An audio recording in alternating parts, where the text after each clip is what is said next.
Bhagavato Arahato Samma Sambuddhassa Namo Tassa Bhagavato Arahato Samma Sambuddhassa Namo Tassa Bhagavato Arahato Samma Sambuddhassa.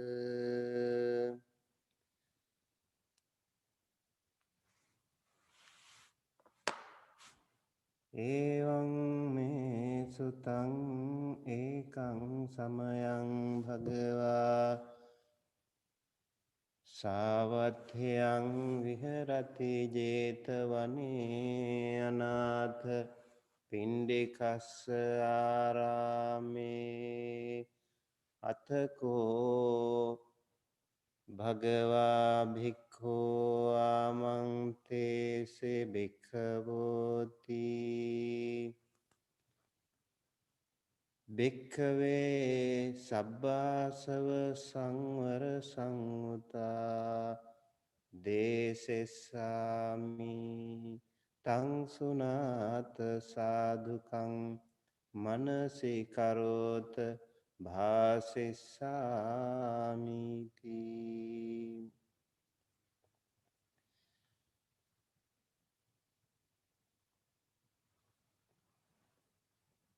Honor to him, the Blessed One, the Worthy One, the fully enlightened one. My utmost respect to the Blessed One, the Supremely Enlightened Buddha. My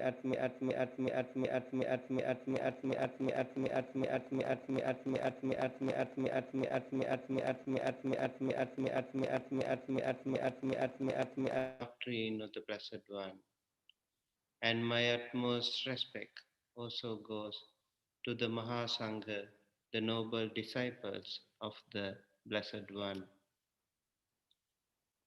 Dear friends in the Dhamma, today we are going to start another important sutta called Sabbasava Sutta, Majjhima Nikaya second sutta. This is all the tenths.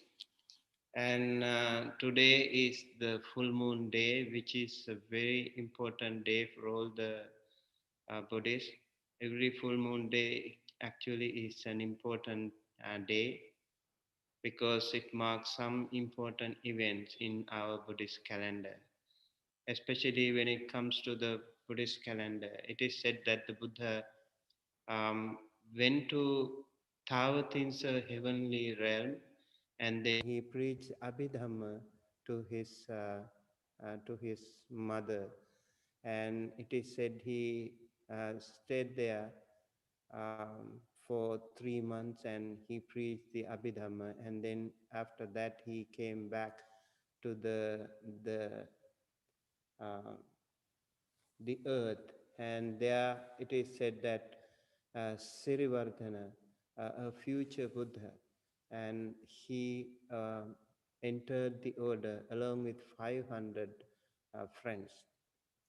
So this Sankassa, it is said the city of Sankassa or Sankissa,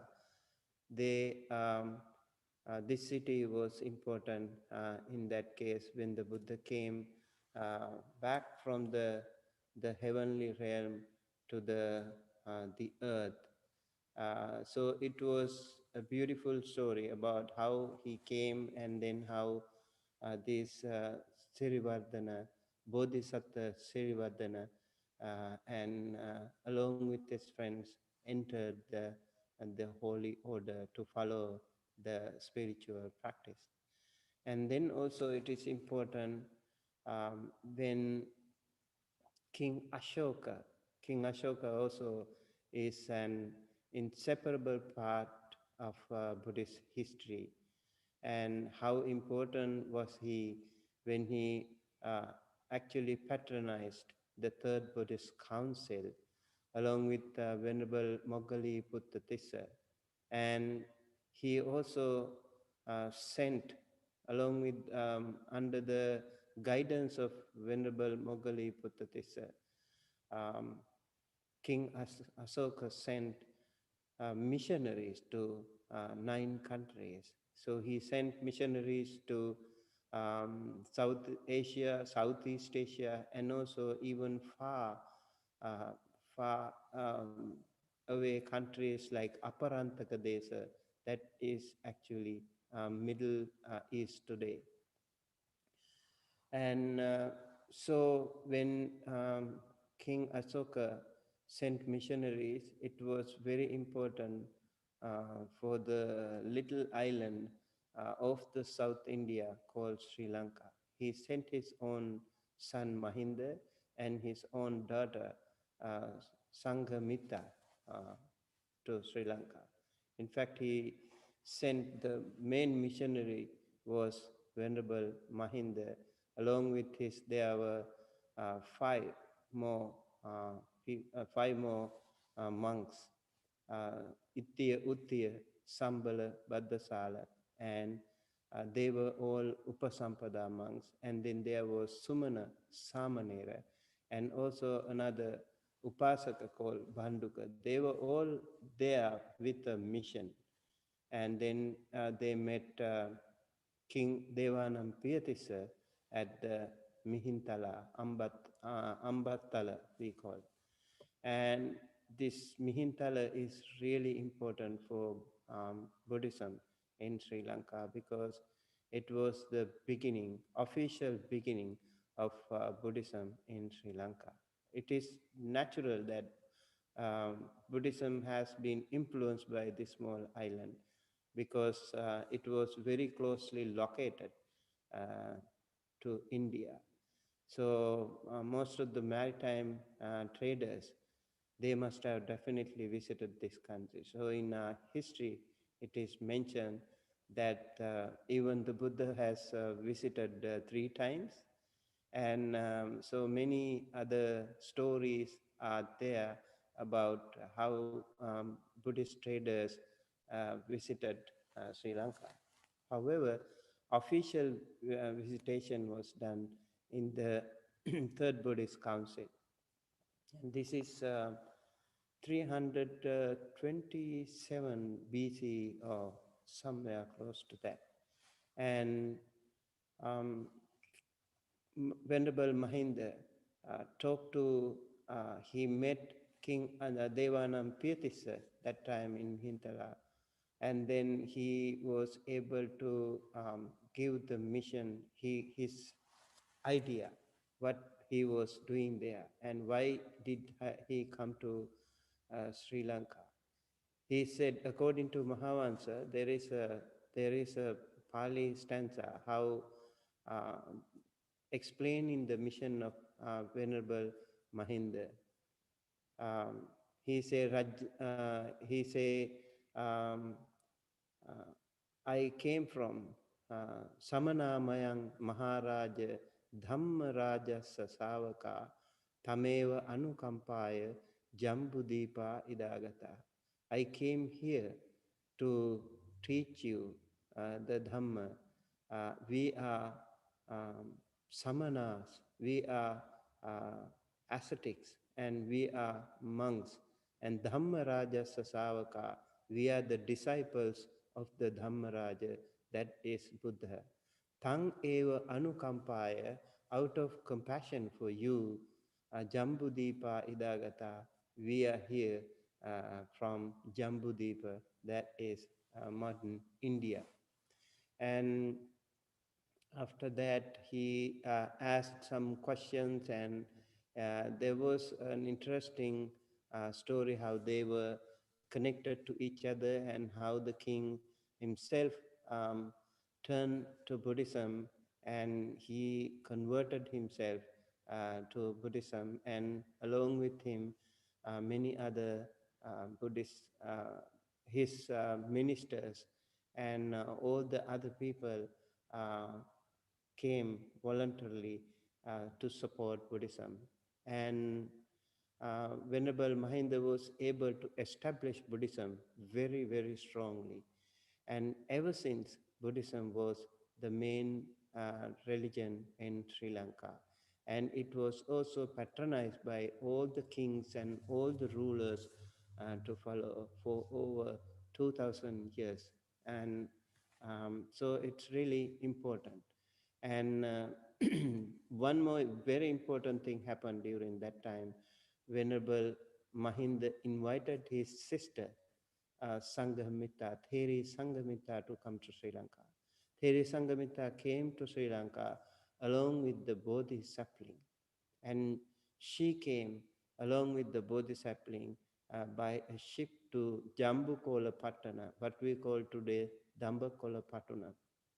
And she came with the Bodhi sapling, and she came to the, and it is said the king went to receive her and the other theories over there. And then she took the Bodhi sapling to the Mahamegavana or Mahameuna Uyana in Anuradhapura, and it was planted there. Ever since, it is been respected and taken care of by all the kings and all the other people.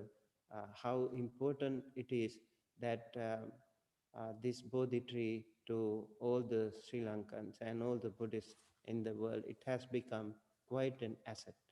And most importantly, when Theri Sanghamita came to Sri Lanka, she introduced a Bhikkhuni order to Sri Lanka. And Queen Anula, King's King Devanampitis's wife, she herself became the first bhikkhuni along with her friends. So it went on very well, and it is said later on, Bhikkhuni Devasara and another group of bhikkhunis went to mainland China through Indonesia and other countries. Also, they established Bhikkhuni order in different parts of that region. So, Bhikkhuni Sasana, uh, the connection between the bhikkhunis and the Theri Sanghamita are very, very important too. Today, as we are talking about this, and I would like to dedicate this day, dedicate this Dhamma Desanā to all those great female followers of Buddhism too, and those bhikkhunis, those sayalis, those Dasasila Matas, and all those women who are following Buddhism and also practicing Buddhism and who are propagating this sasana for the benefit of others. And I would also like to address today with you very shortly Sabbasava Sutta, just a little bit, not all.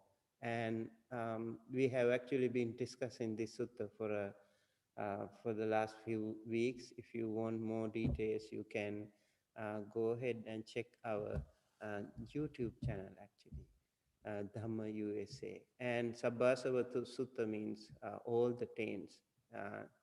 And Sabba asava. Sabba means all. Asava means taint. Asava means fetter and defilements, canker and influx.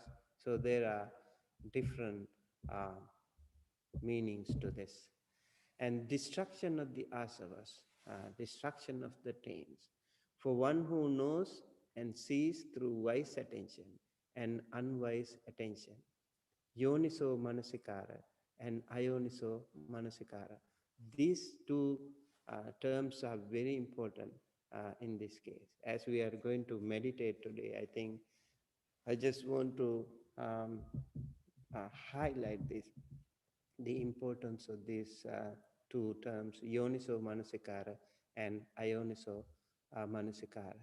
And then the Buddha said, destruction of the taints happen through seeing, through restraining, through using and enduring and avoiding and dispelling and developing. So there are 7 ways in the sutta that asavas or taints or cankers can be given up.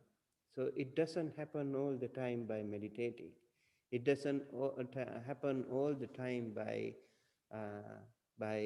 one practice. There are many different ways that the Buddha has introduced. So one thing is the seeing, and so by seeing, how do we do that? The untaught ordinary person who has no regard for the noble ones is unskilled and undisciplined in his Dhamma, attends to things unfit for attention, leading to sensual desire arises, increases, and then becoming sensual desires arises, decreases, and and also the ignorance arises and increases. So sensual desire is the kamasava that arises and increases. And bhavasava also arises and increases. And avijjasava also arises and increases. So when we don't have that proper attention by the untaught ordinary person, it is said asutava putujjana. Asutava is the untaught, or it's not necessarily the modern term uneducated, but this is the ordinary person. So Sutava Arya Savaka is the noble person who has at least attained Sotapanna, Sotapanna Maggaphala, and Sakadagami Maggaphala, Anagami Maggaphala, and Arahanta Maggaphala. Out of these 8, the first 7 are called Seka, the last one is called Aseka, Arahanta Phala. So they are not um, untaught. Apart from these 8, the others are called untaught ordinary persons. So if they have no regard for the noble ones, Arya, so they don't see the Aryas or the noble ones. And then Arya Dhammas Akovido means they are not disciplined in the Arya Dhamma. And also Arya Dhammas, Dhamme Avinito, that means they are not attending to things unfit for, they are not disciplined in this Dhamma. So no regard for Dhamma, they don't see the Aryas, and also they are not skilled. Arya Dhammas Akovido means they are not skilled. And then undisciplined is Arya Dhamme Avinito. And such people can attend to things unwisely.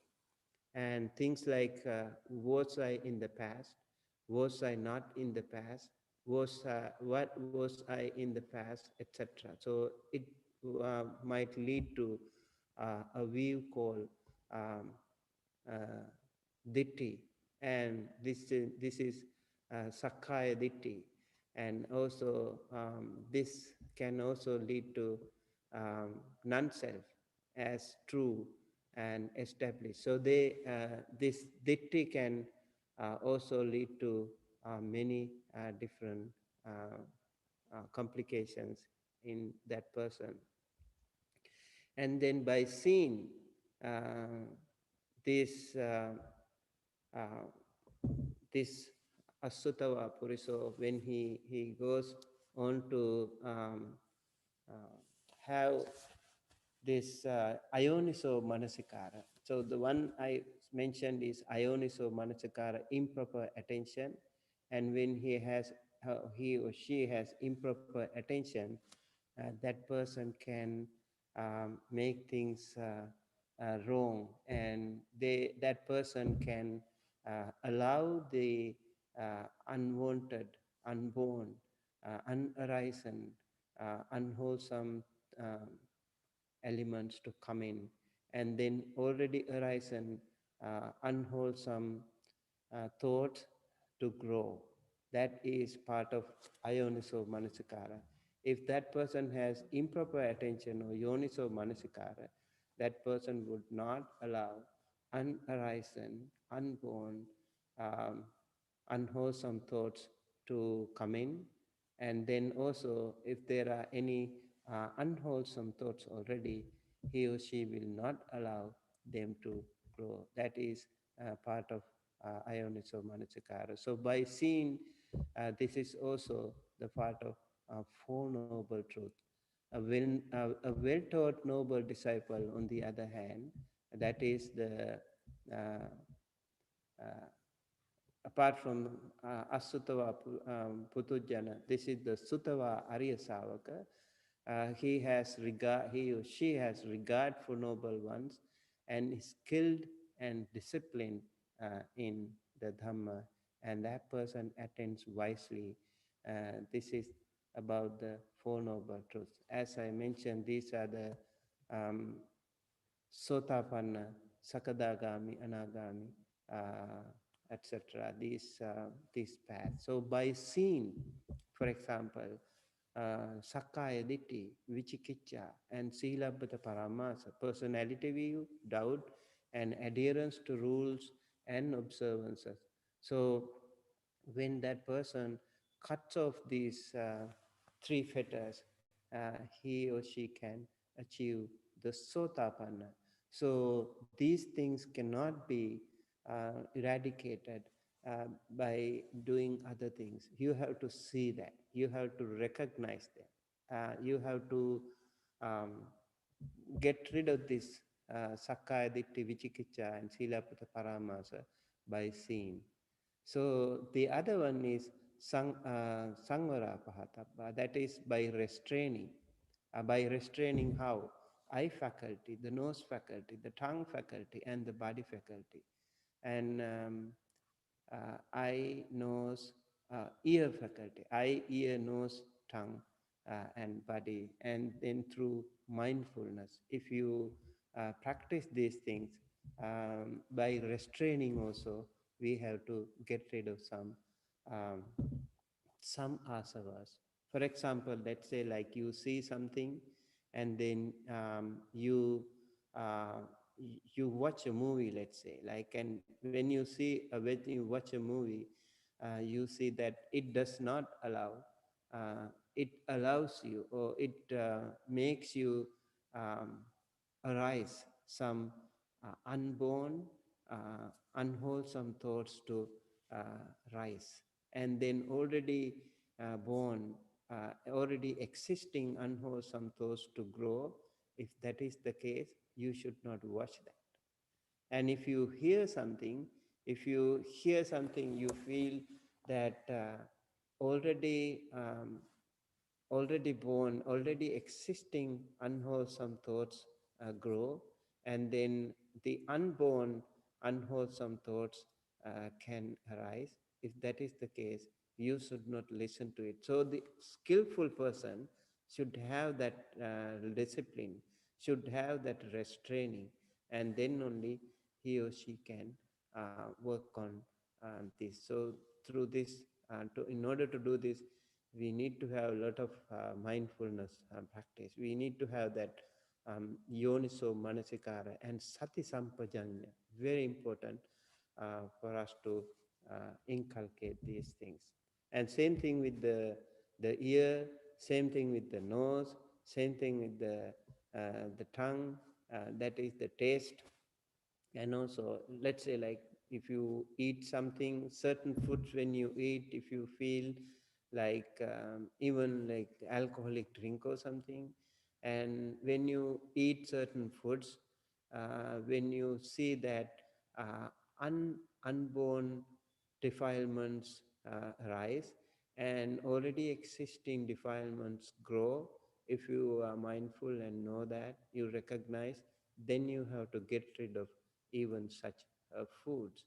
So it goes on to say that by restraining these faculties, uh, Chakku, Sota, Gana, Jivha, Kaya, these five faculties, Pancha Indriya, somebody has to, uh, somebody can get rid of these asavas.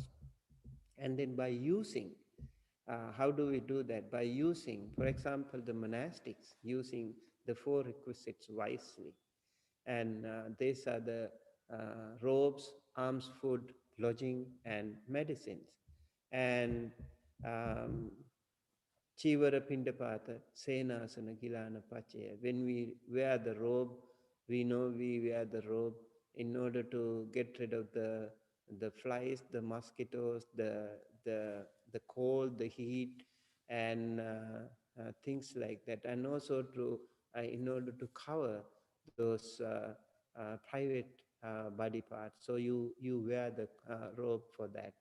And when you eat food, you eat the food not to purify the body, but just to survive, and also to practice the brahmacharya, the noble practice, the spiritual path. That is why you take the food. And then you also have senasana, just a simple kuti um, for or something, so that you can practice, and you can also get rid of those mosquitoes, flies, and the heat and the cold winds, and also to avoid the effect of different seasons like a winter or summer or something like that. And then you take medicine uh, just to get rid of some existing body pains. So these are the chatupachayas, so the four requisites. And they, when they use these things, and they can also get rid of certain asavas, some defilements. And how do we do that? Let's say, like when you wear the robe, you know you're wearing a robe, and if you are wearing a robe, you definitely have more responsibility as a practitioner. And then you have to um, you have to be careful in whatever you do, whatever you say, and whatever you think. And you have a mission that you have to work on. And that way, by using these requisites, you feel that you are working on a different level. And then uh, let's say like Pindapata, like people offer us food, and then we use it. And then we also think that using this food, because people give us, and then we also have to be grateful and thankful to them. And also we need to remind that we have a mission, that is to achieve the Sotapanna, Sakadagami, Anagami, Arahanta, that Magga and Phala. So this is the mission of a monk or a nun. So it's really important to remember all these things, because people help, and then we give also something in return to them.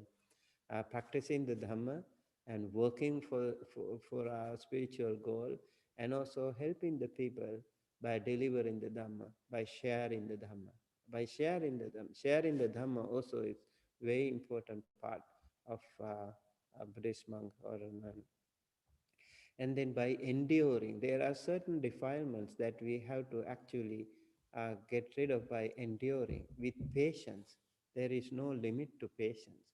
The force of nature, wildlife, is spoken words, and pain in the body. These are the areas that we have to get rid of by enduring. With patience, we should be able to do that. For example, sometimes it can be very cold, and but you still have to be able to work on that, and then you have to focus on your meditation, focus on your practice, and not too much worried about heat or cold. And then the other things, let's say like the ill-spoken words, if somebody hurts you, if you try to react to that, and then um, you will not end, or you will not give up the unwholesome thoughts or the defilements. So when somebody says something that hurts you, you should be able to um, endure it, not trying to react to such people or such things. And by doing so, you are able to endure, and you are able to not allow any unwanted, unwholesome thoughts that are not that have not yet been born into you. And then there are other existing unwholesome thoughts that you do not allow them to grow. So these all are important things. Same thing with the pain in the body. Certain pains can be there in the body. Let's say like when you practice and you have like little bit of body pain and this and that, and also like you are hungry, you are cold, all these things actually a practitioner has to endure uh, to the limit. um, Buddha has also undergone these things, but they have to be able to practice more and endure these things, and that way they can uh, work on their uh, work on their path. Plus, they also can get rid of certain uh, defilements. And then by avoiding, for example, wild animals, danger, bad friends, and inappropriate seeds, for example. And there are certain seeds that you have to also avoid. And then that way they can also get rid of unnecessary uh, situations, so that they can actually work on that. Let's say like there are wild animals or elephants or snakes or something, you should not mess with them. Either you have to avoid them, and then you should find a better place for your practice. If that doesn't suits you, you have to, if that doesn't, that place or that area is not suitable for you, you have to get rid of that. So suitable place is also important. And then some bad friends, maybe you think like when you are there all the time, all the unwholesome thoughts, unnecessary unwholesome thoughts come to you, and already existing unwholesome thoughts grow in you, then you have to avoid such thing. Only if you can be there and help them, if you are strong enough, then you can stay with the bad friends. That depends on how powerful you are. Okay, and then by dispelling sensual desire, ill will, cruelty, and evil, unwholesome states. So this one actually we do not tolerate. We have to get rid of them: sensual desire, and ill will, and cruelty, and these things you have to work on and not allow them to arise in you and dominate you. These have to be done by dispelling. And then bhavana pahatabba, sattabhojangas, sati, the mindfulness, dhamma vichaya, the investigation of the dhamma, and virya, the energy, piti, the rapture, and passaddhi, the tranquility, and samadhi, the concentration, and upekha, the equanimity. These are actually part of the 37 factors of enlightenment, and the last segment is 7 factors of enlightenment, sattva, bojjhanga. By developing this, let's say like you have mindfulness. When you have mindfulness and you also work on your investigation of the Dhamma, and you make some effort, and it makes way for your mental and bodily uh, rapture, and also the tranquility of your body and mind. And then samadhi is the concentration that helps you achieve the samadhi. When you are also in samadhi, you can also to uh, go on and develop this equanimity. These are all powerful teachings, and it needs more attention and more explanation, just to say these things in brief. So these are the 7 ways by which we can actually um, do practice and then get rid of those asavas. And so then he is called a bhikkhu who dwells restrained with the restraint of all taints. He has severed craving, flung off the fetters, and with the complete penetration of conceit, he has made an end of suffering. So this is the sutta, what we call um, Sabbasava Sutta. Let us get ready for a little guided meditation. Let us settle in our seat. It's important that you sit comfortably, sometimes on the floor, sometimes on a chair. Whichever place is okay, but meditation is not necessarily sitting on a seat, on a cushion. And it's important that you keep your body straight. If you are sitting on the floor or on a chair, and then keep your body straight. I think I'm going to work on some Ānāpānasati today with you, and then it's important for us to keep our body straight. The back should be straight, and shoulders should relax. And if we keep our body straight, it helps our respiratory system work smoothly, so it's important. And then relax your shoulders and relax your eyebrows. Sometimes when we close our eyes, you um, get so much stress on your eyes, eyebrows. It might be painful later on.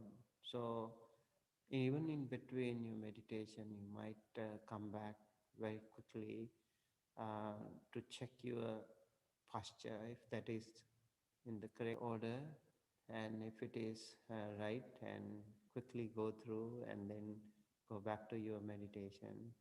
Sometimes shoulders can be stiff, and then you can drop the shoulders, and that way also it helps you avoid unnecessary body pains. Then take a good long deep breath and hold it for a few seconds, and then slowly release and relax. Let us try that.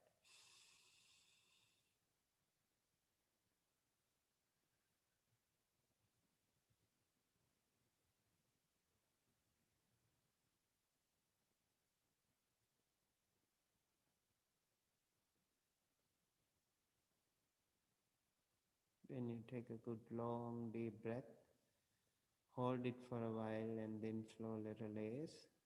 It can help set your body ready for the meditation. This meditation is aimed at beginners, so just want to let you know when you practice, maybe initial long breath can be helpful. And then we go to natural breathing. We breathe naturally, just to check in when you breathe in and breathe out. See how you do it. See how the incoming breath, the air touches the nostril, and the outgoing breath, the air touches the upper lip. So the mindfulness is like a gatekeeper placed in between the nostril and the upper lip, monitoring and observing the incoming and outgoing breaths, just like a gatekeeper. So the gatekeeper's duty is to stay there, not to go in and not to go out with the guests, but he or she would rather watch very carefully who is coming in, who is going out, and the institution is in safe hand.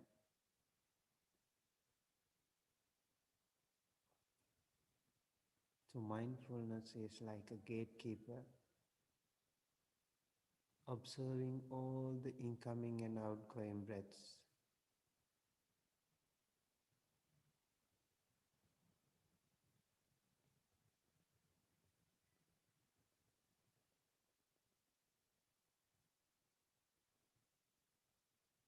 And when you do so, you also recognize, just let it happen naturally, but recognize when you breathe long, you recognize that you breathe long. When you breathe short, you recognize that you breathe short. And also all the incoming and outgoing breaths.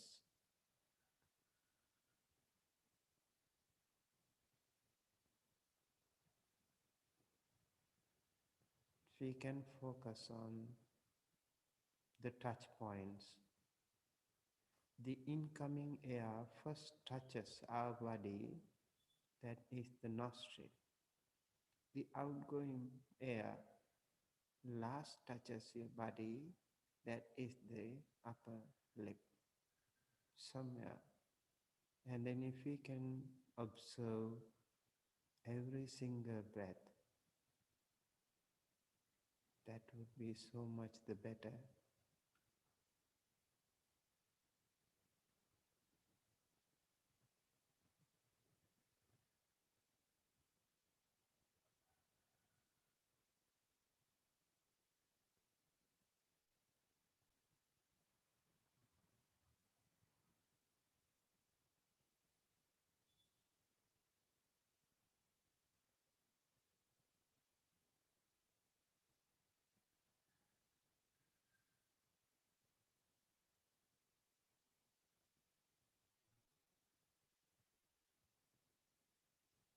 When you keep meditating, when you continue to meditate, you might also notice that your long breaths are getting a little bit shorter or subtler eventually. When the body becomes calm, when the mind becomes calm, the breathing also becomes calm.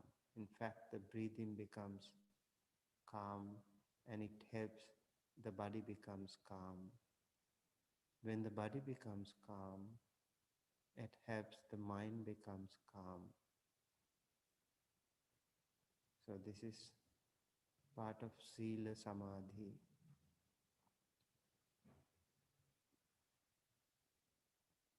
When you have Sila as a good foundation, verbal and bodily restraint, it helps our mind to become calm as well. And it helps us concentrate better.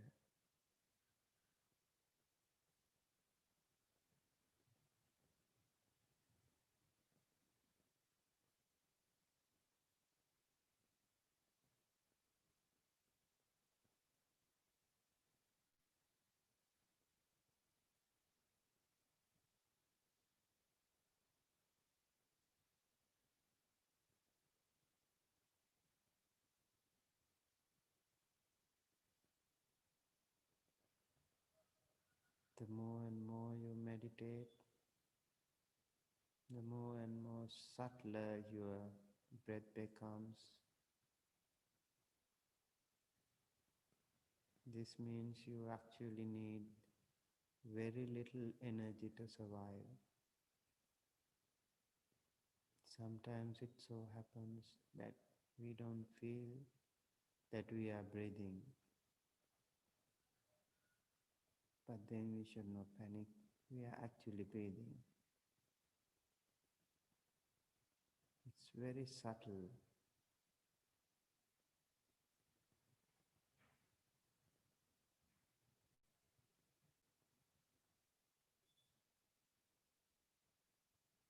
When the body and the mind become so calm,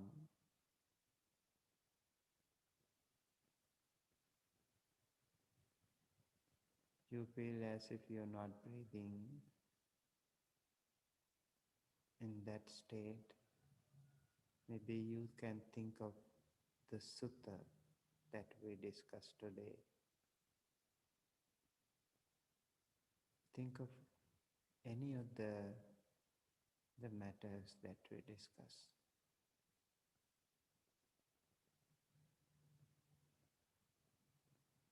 How do we avoid defilements? Which way, whichever way you remember, you can focus on that. Just think of it, reflect on that little Dhamma Desanā.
If the mind wanders away, you can recognize that as well.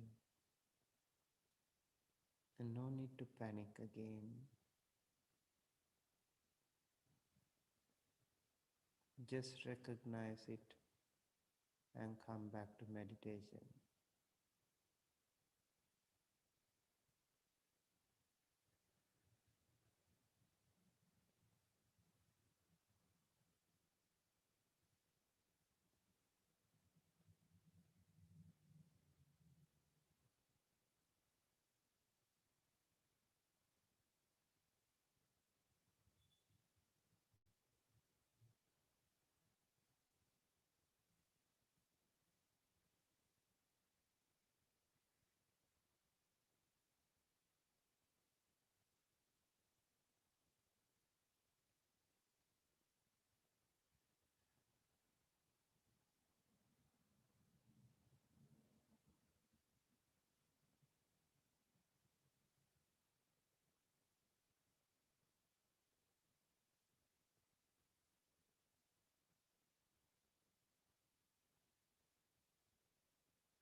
Okay, now let us take a good long deep breath.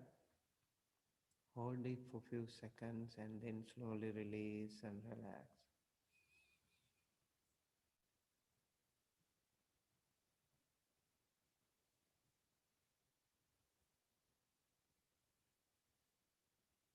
And then with closed eyes, let us rub our palms.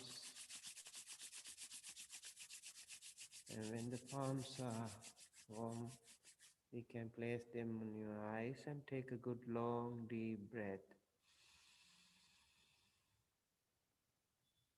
And then slowly release and relax. Place them on your ears. Also take a good long deep breath and slowly release and relax.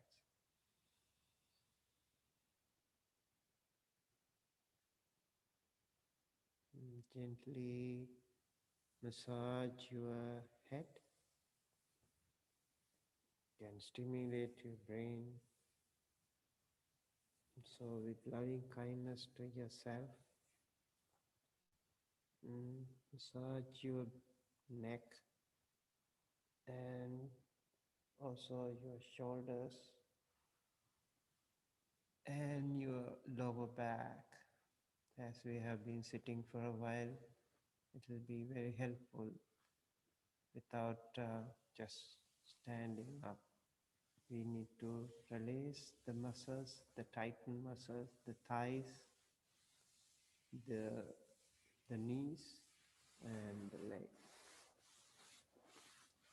Also the ankles and the feet.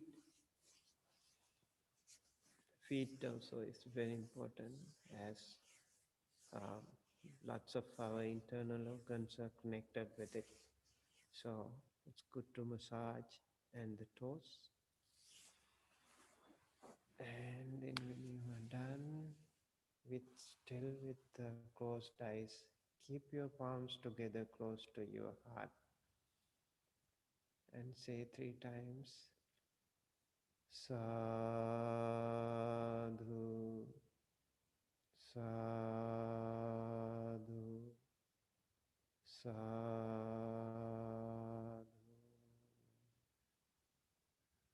Now you can slowly open your eyes with the positive energy and seeing the good light, and wish you all a bright light, and wish you all very wonderful day with peace, happiness, and good health. With that, we conclude our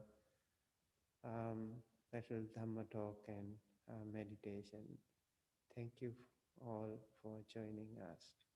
Sadhu. Sadhu, sadhu, anumodama. Abhivadana Silisa Nichang Adhapachayino Chattaro Dhamma Adhanti Ayuvangno Sukhang Balang Ayurarogya Sampatti Sagga Sampatti Mevache Ato Nibbana Sampatti Minate Samijjatu. Sadhu, Sadhu. sadhu, sadhu.